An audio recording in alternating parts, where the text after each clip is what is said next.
Bonjour, c'est professeur Nadia Omnia, médecine interne Zmirli. Je suis vice-présidente centre de la Société algérienne de médecine interne et nous sommes ici en notre 23e congrès de médecine interne, congrès national, qui va durer donc 3 jours. Donc ce matin, nous avons une première thématique qui était médecine interne et grossesse.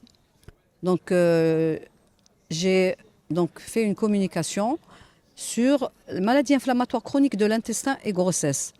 En effet, donc, je travaille beaucoup sur les maladies inflammatoires chroniques de l'intestin. Et bien sûr, la grossesse est une particularité, bien sûr. C'est-à-dire que comme c'est des malades qui sont jeunes, les maladies inflammatoires, c'est des MICI, ce qu'on appelle la rectocolite et la maladie de Crohn. C'est des maladies qui surviennent chez les sujets jeunes, en âge de procréer.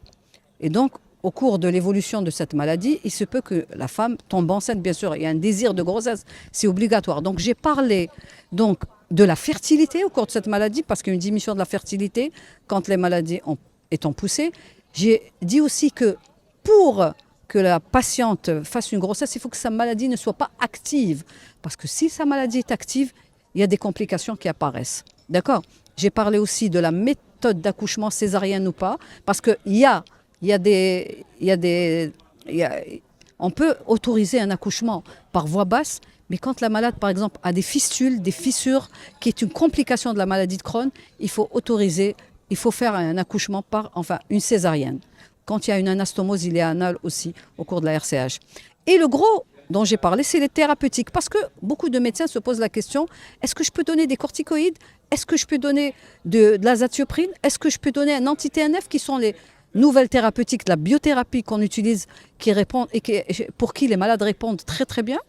Les malades sont en rémission avec la biothérapie. Donc les malades se posent la question et j'ai essayé d'y répondre en disant que beaucoup de médicaments en dehors du méthotrexate et du thalidomide ne sont pas contre-indiqués.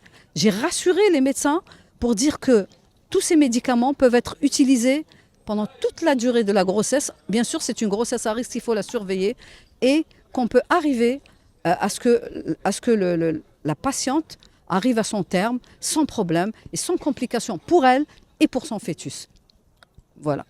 Et aussi j'ai expliqué que l'allaitement aussi n'était pas contre-indiqué pour certains médicaments. Voilà. Donc j'ai fait le point sur le traitement des maladies inflammatoires chroniques de l'intestin au cours de la grossesse, ce qui reste quand même des fois problématique pour certains médecins.